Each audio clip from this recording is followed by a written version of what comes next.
Hello and welcome to my humble kitchen. I'm Chef Amy Symington. Thank you so much for joining me today. I'm going to be talking a little bit about what's for dinner, a question that we ask daily, and so I want to give you some meal ideas that you can utilize for the busy week ahead. So things we want to focus on when we're planning ahead for the week. First and foremost, we want to be focusing on fruits, vegetables, nuts, seeds, legumes, whole grains, and good quality protein, okay? And if we're looking at Canada's food guide, we're looking at half the plate being fruits and veg, a quarter being whole grains, and a quarter being protein, mostly plants.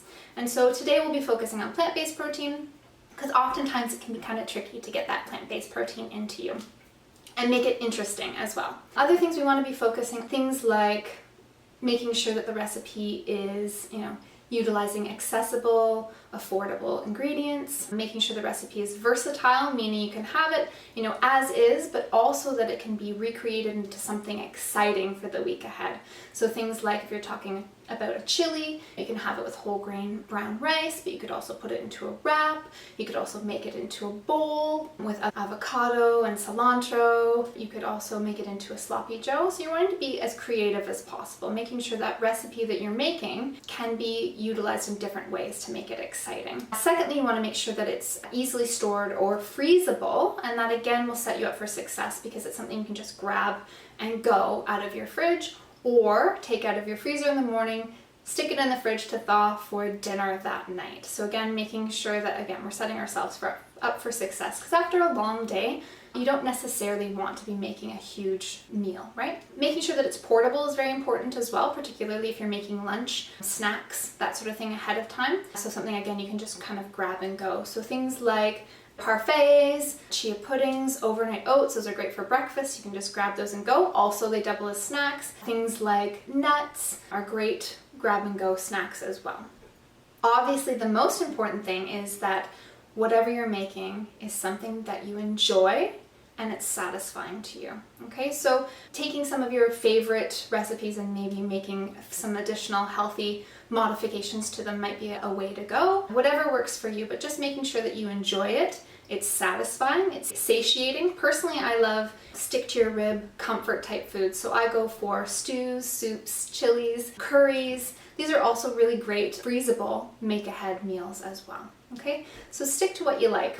Today we're going to be making 3 recipes: a Kung Pao Chickpea, so kind of a take on a classic, some roasted pecan nuts, kind of a sweet and spicy and salty version, and then just my traditional usual classic green smoothie. And I'm going to show you some variations that you can make so that you can make it yourself to your taste. Okay, so let's get started. Okay, so 1.5 cups of frozen fruit, whatever you prefer, and I like frozen because then it kind of gives it a milkshake kind of flavor. So I'm using raspberries here. You could use strawberries, cherries. Deep red fruits are great to get into your diet daily. I'm going to add a banana for sweetness. So obviously the riper it is, the sweeter it will be. And actually the greener it is, the higher in prebiotics, inulin fiber in particular. So both are great options, but if you're looking for that sweetness, make sure they're a little bit more ripe. You could use a frozen banana too. So if your bananas get too ripe, toss them in the freezer, take the peel off first, and you can use them in your smoothies. Okay, I like to add protein, a source of protein, to my smoothie for sure. You could use nuts or seeds or nut or seed butter. I'm using hemp seeds, which is a complete protein, so meaning it contains all 9 essential amino acids that our body requires. So I'm throwing that in. Great. It also contains omega-3 fatty acids, which is a good component of an anti-inflammatory diet. Also great to have in there. Next, I'm going to throw in some fresh mint.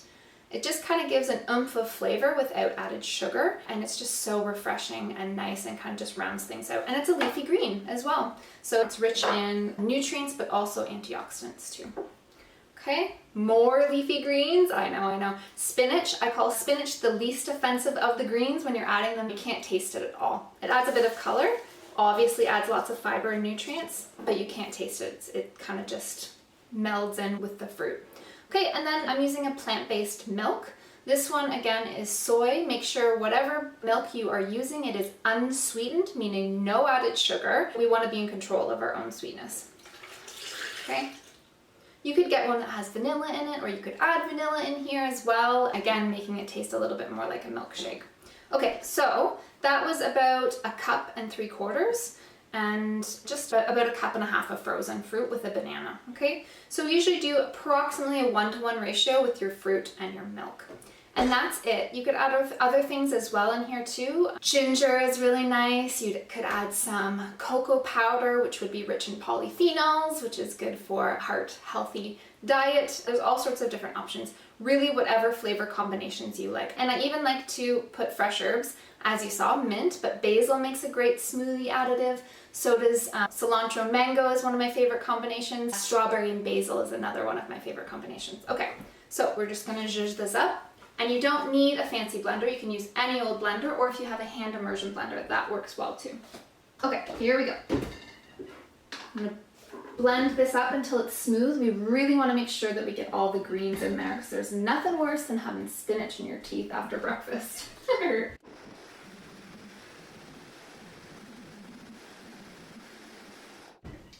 Perfect. Okay, so what you can do is then put this into a mason jar, put a lid on it, toss it in the fridge, and it's good for 2 days. So you're preparing your meal for the next day, essentially.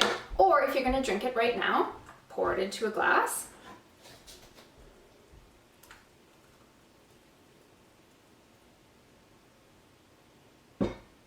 And drink. Cheers. Little garnish. Beautiful. If you do have leftovers, one of my all-time favorite things to do is grab some chia seeds. Chia seeds, also a complete protein, also high in omega-3 fatty acids, great component of an anti-inflammatory diet, which helps to reduce our risk of all chronic diseases. And I just add the leftover smoothie on top of it, and then it makes a nice pudding. So that's about 1/4 cup of chia seeds to 3/4 of a cup of the smoothie.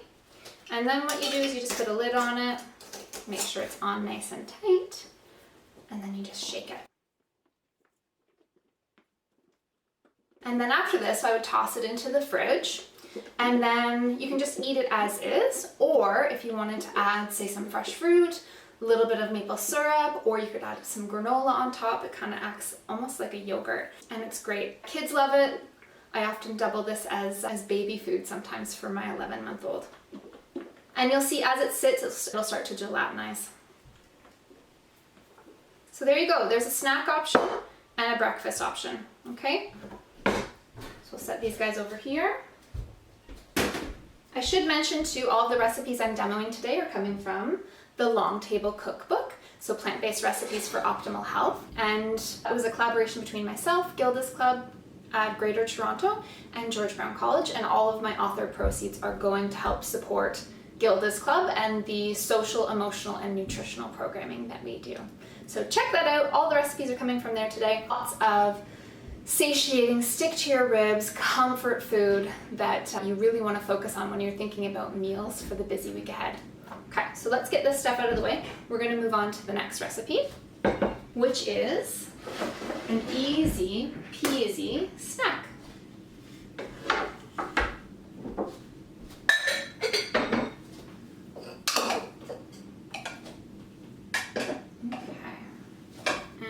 Sure that our workspace is clean. Always, always, always.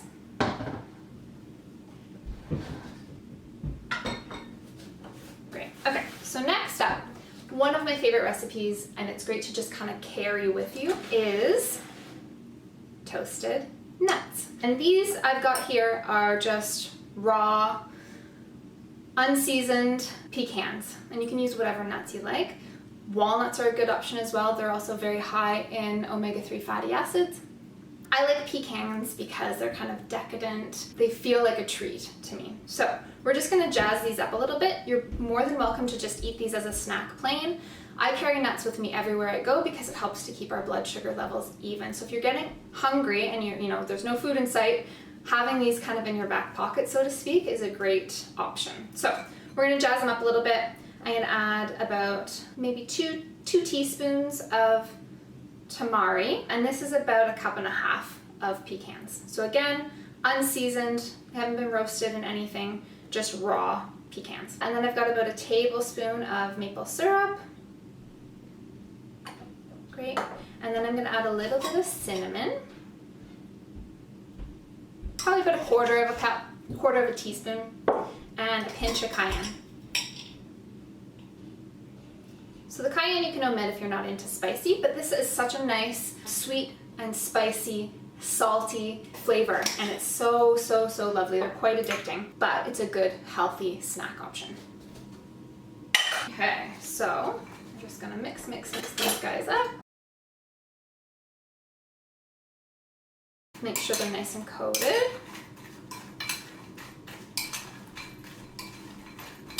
And then we're going to put them on a baking sheet with either parchment or whatever you have. I have a silicone mat here.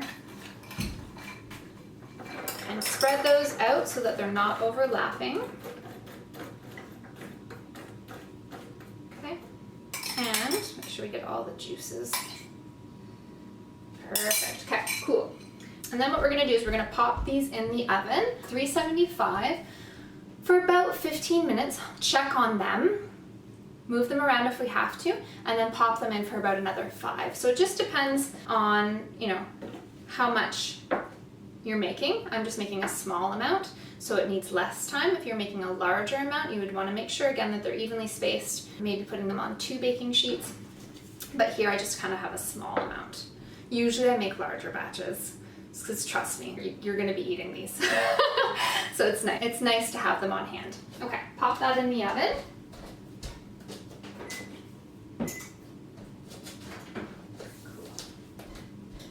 All right, great.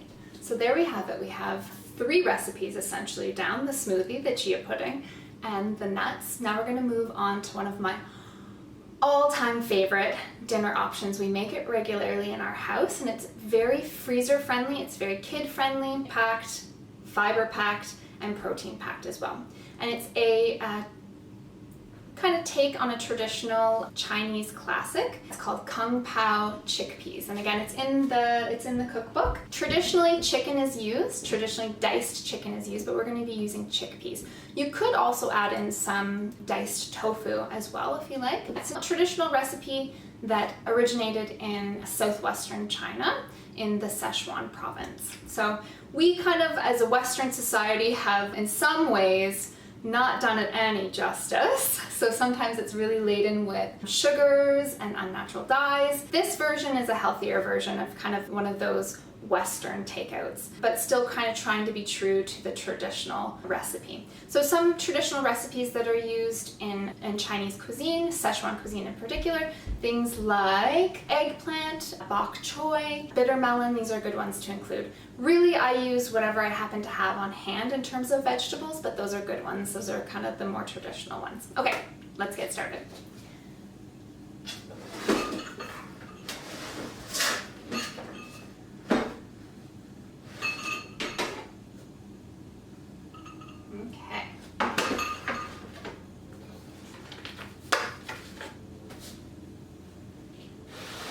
So, we are going to be making the marinade first, then the sauce, and then we're going to be incorporating that with all the veggies.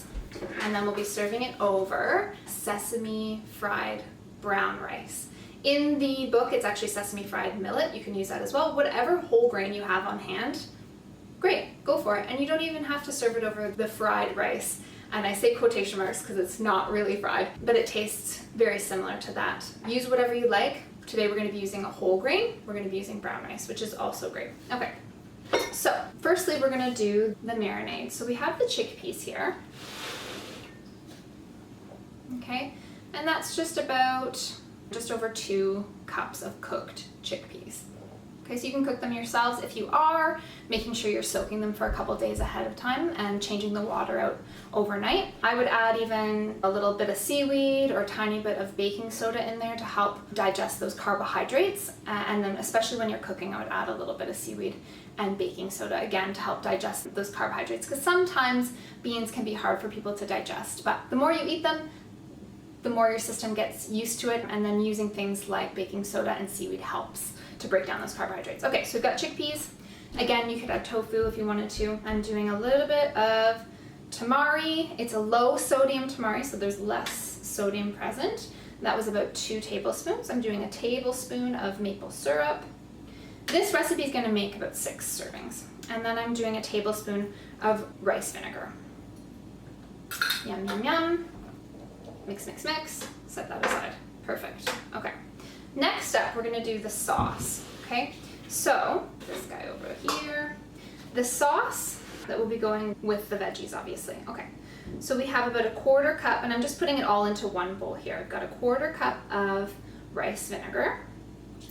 Again, unseasoned so that there's no added sugar to it, please and thank you. A 1/4 cup of vegetable stock or water. It's just a small amount, so if you don't have any vegetable stock on hand or you don't want to open a container knowing that it's going to get wasted, water works just fine.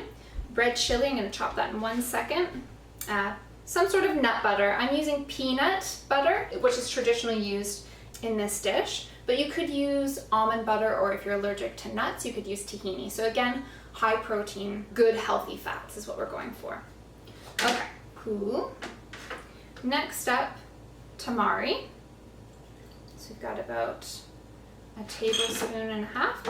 And then the recipe generally calls for cornstarch. I'm using tapioca starch, so some sort of thickening agent. Arrowroot powder would work as well. Tapioca starch, I'm using about 2 tablespoons here. So we're adding that in. Okay. And then a little bit of sesame oil. So nice. High smoke point, which means it doesn't become carcinogenic at high temperatures, and it adds such a deep flavor. Great. And to add a little bit more flavor to it, I'm adding a little bit of molasses, about 2 teaspoons. Okay, perfect. Great. So that's the sauce ingredients there. We'll get this out of the way, and we're gonna whisk it together. So we've got our marinated chickpeas, our sauce. So the tapioca starch that we're using is going to thicken the sauce. So that's something that we traditionally see in this dish, is kind of a thicker, kind of gelatinous sauce almost. And it's nice because then the rice or whatever it's served on, the whole grain, sucks up those juices, and it's so flavorful. Okay, check. Sauce, done. Chickpeas, done. Perfect. Okay, now we're gonna go on to some vegetable prep, okay? The first thing I'm going to do is chop up this red chili. So the recipe calls for 3 small red chilies. I've got 1 big chili. This is kind of a needed ingredient in this particular recipe. Generally speaking, Kung Pao chicken or Kung Pao chickpeas are spicy. You can omit this or maybe remove the seeds from the center, whatever you prefer to do in your household. And we just want to mince it. So it's about 3 grams or 3 small chilies. Or 1 big one. Whew, I can smell that. So again, red fruits are good to get in your daily diet, but also so are red vegetables. So things like red peppers, red chilies, red cabbage, eggplant. These are all great components of an anti-inflammatory diet that helps reduce chronic disease. Okay, those are going into the sauce. So we like it spicy in our household. If you didn't, you could take out the seeds. Okay, cool. Great. Just making sure to clean my space here after I've used that. Perfect. Okay. Okay. Here's what I have in terms of vegetables for our dish. We have celery, we have carrots, we have red pepper, green onions, and a wide variety of different mushrooms. So we've got shiitake, cremini, and oyster in here. All my favorites. Whatever you have on hand will work. If you don't have mushrooms on hand, that's fine. I like mushrooms in this dish. It adds kind of an umami flavor without added salt. Okay, so let's get those going here. While I'm chopping these up, I'm going to get my wok. Medium high is what I'm looking for. We don't want to get too high in terms of heat because we don't want our oils to smoke and then it becomes carcinogenic, which can increase your chances of things like cancer. Okay, we don't want to introduce any sort of oxidative stress into our body. Okay, so these are great to save for stock. So things like onion peels, garlic peels, celery, as long as it's clean, obviously, and then carrot is all great to throw into a bag, and then you can make a nice stock out of it later on. Okay, so I'm going to save those. In the meantime, dice up some celery.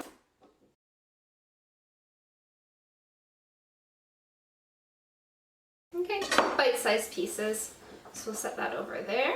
Okay, now carrots.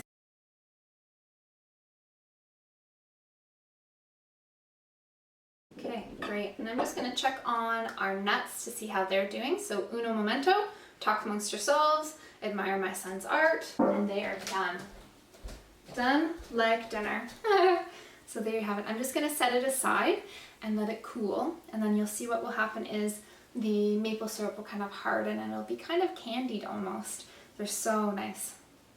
They'll be crispy and sweet and sour, so I'll set that aside and let it cool. In the meantime, this guy going. It's heating. Cool. Okay. I like to leave the peels on my carrots as long as they are clean, well scrubbed, and I generally do buy organic, but if you can't, that's okay too. Just as long as you get those veggies into you, it does not matter. But the skin adds additional fiber, but also additional nutrients as well. So carrots rich in beta-carotene, which converts to vitamin A in our body. Beta-carotene, obviously vitamin A, vitamin both for our skin and our eyes, but also it is an antioxidant. So a good reason to get orange vegetables into your daily diet every day. Red, orange, green, and cruciferous vegetables are ones that I recommend fitting into your meal plans for every day. Great. How are we doing here? Still going. Okay. Next up, we have our mushrooms.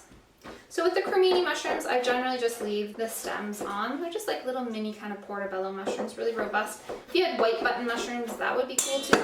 It's really whatever you have on hand, whatever is accessible to you, whatever is your preference.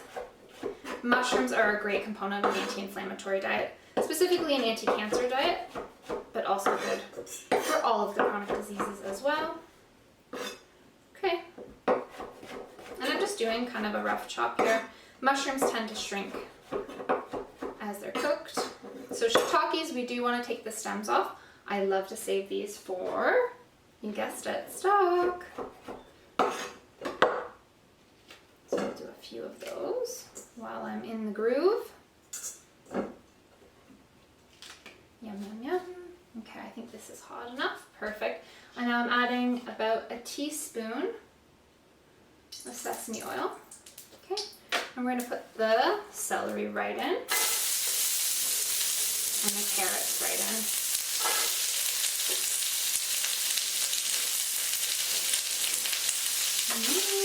Get it sizzle. So fragrant too. Sesame oil is so nice to cook with. So is peanut oil. Again, they have high smoke points. Coconut oil, rapeseed oil, avocado oil. But the sesame oil has a really nice smell and taste to it.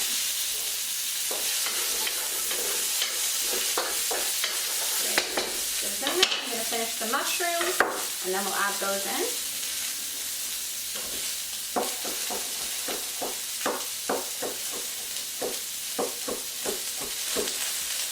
Yum, shiitake. And now I'm going to add some oyster.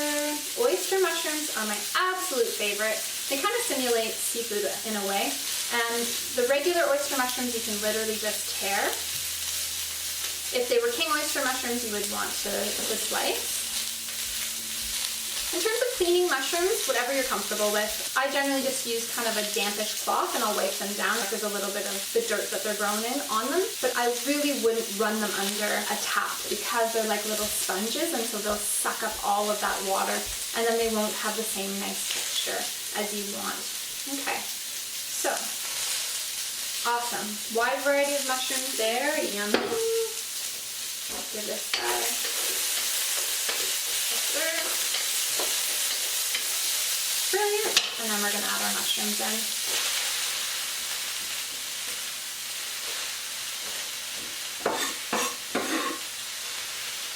Okay, cool. Move this over so you can see a little better. Now stir that up.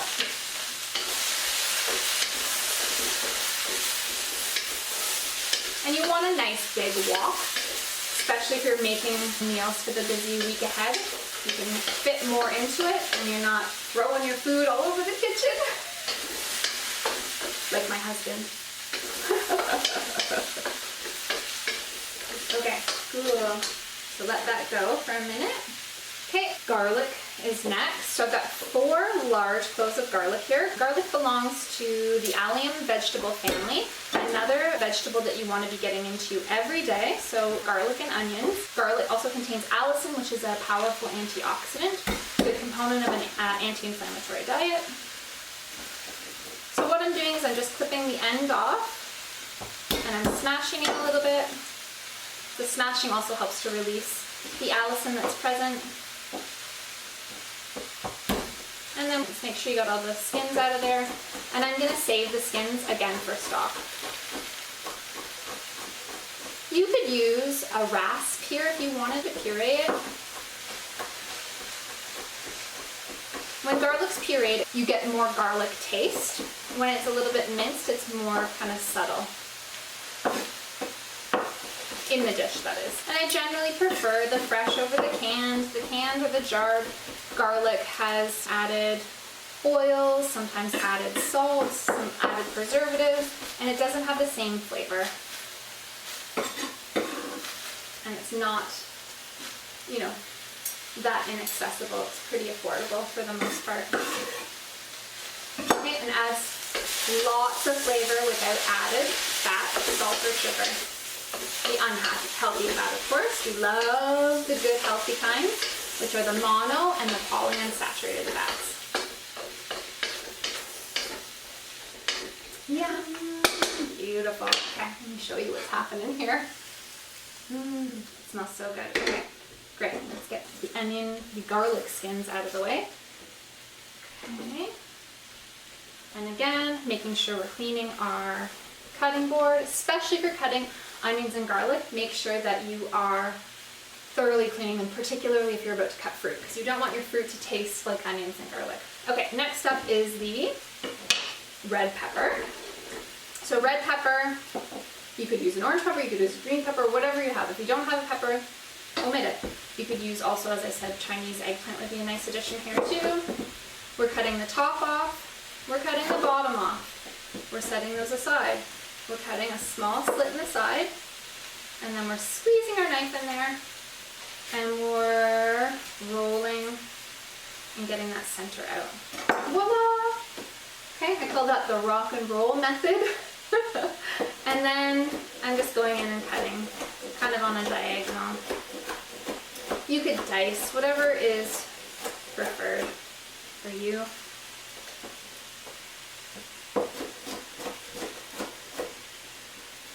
Okay, and then most of the time you can just pop the stem off. Sometimes you have to work for it. And if there's lots of white parts to the pepper, I generally try to get that off as well. This one was pretty good. Okay, so in they go. Stir, stir, stir.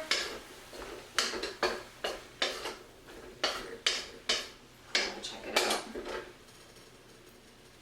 It smells so good. Okay. Okay. Got the chickpeas in there with the marinade. So yeah, 15 minutes for the chickpeas. More if you're doing an animal protein. Tofu, again, we wouldn't need to marinate for very long, but we're trying to get as much plant-based protein as we possibly can to get into us, just to increase our fiber, increase our antioxidants, increase the functional foods, and then also abide by the Canada's Food Guide and what's recommended by the dietitians in Canada. Okay, so next up, we're going to be adding bamboo and water chestnuts. They add such a nice texture and kind of crunch. They also absorb all of the sauces so nicely. So I'm going to add those in. And I'm going to add those in with the sauce. Let's see, pour that over. It's going to be spicy, I'm not going to lie to you. Again, you can omit it or reduce the amount of chilies that you use. Yeah, okay, great. Got that in there.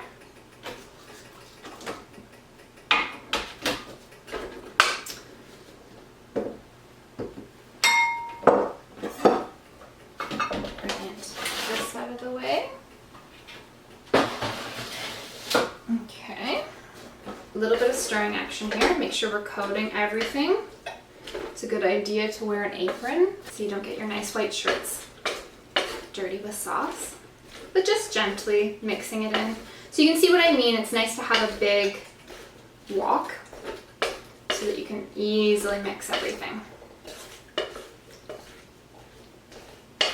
Okay.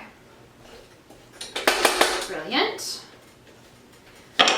Check that out. I wish you could smell it. Oh, so flavorful. I can smell the peanuts. I can smell the sesame. I can smell a little bit of sweetness too. It's so nice. Okay, got that. Next, we're going to be adding our sugar snap peas. So we don't want to cook these too much. So I'm going to wait till this gets a little bit more thoroughly cooked through before I add these because I don't want them to get too cooked. And we want to make sure that our sugar snap peas stay kind of a nice vibrant green. Okay, so we'll hold off on those. Just to show you, a lot of times people will remove the strings that are on them, and you just kind of hold onto the one tip and you pull. You can pull from either end. And then you can cut them in half if you want. You can leave them whole, whatever you like. This is a nice kind of snack too to just kind of crunch on as well. High fiber, high nutrients, and so sweet. Even better, fresh from the garden. My grandmother used to grow all sorts of vegetables, green beans in particular, but also sugar snap peas, and we would just, as we were picking them, just eat them right off the vine. So family memory, and a fond childhood memory of mine. Okay, so let's give this guy another stir here. It's looking good. Everything is heated through very nicely. Yum. Okay, now we're gonna add in our sugar snap peas for color. Adds such a nice vibrant color. Beautiful. Okay, so while that's going, I'm going to get the onions prepared. So again, onions, allium vegetable, great obviously for cooking, but then also for garnishing as well. If I were to use the whites, I would probably use them in the actual cooking of the dish. I'm going to save those whites for another dish, and I'm going to use the kind of the more green color for the garnish. And I'm doing it kind of on an angle. It looks nice that way. And very thin. And a little of these goes a long way.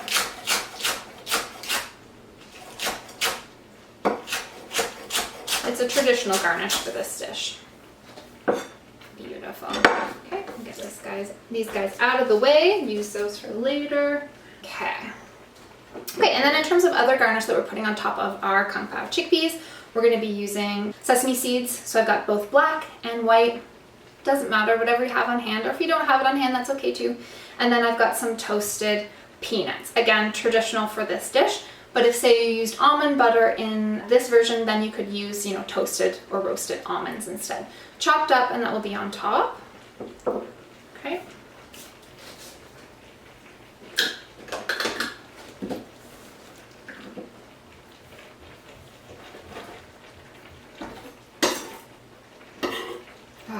Smell is so wonderful. Okay. Now, of course, we've got to clean up our space here for presenting. So clean up our space for presenting. So while this is kind of heating through a little bit more, I'll set things up. We've got our sesame-fried brown rice. Okay, get some sesame seeds on there. You can use chopsticks, you can use a fork or a spoon, doesn't matter, whatever you're comfortable with. Okay. And for our nuts.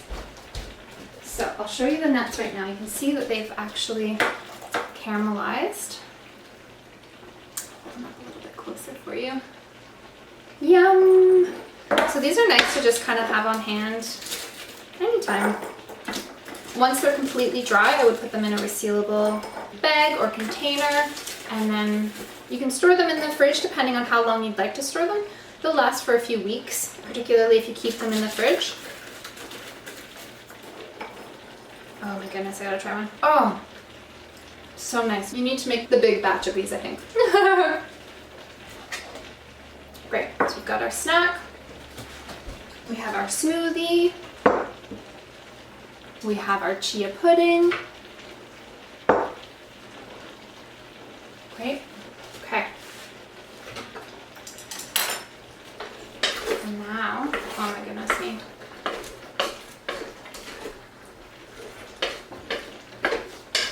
me show you what's happening here. And we're good to go. See that?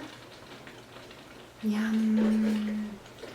Okay, so we want to make sure we get some of the juices from the bottom. And so we've got 1/4 of our plate with the whole grain, half of our plate fruits and veggies, and 1/4 of our plate with plant-based protein. Oh my gosh. Extra sauce in there. The mushrooms, my favorite. Okay.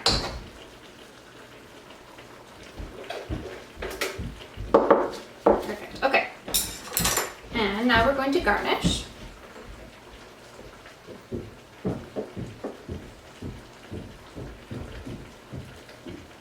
Green onions.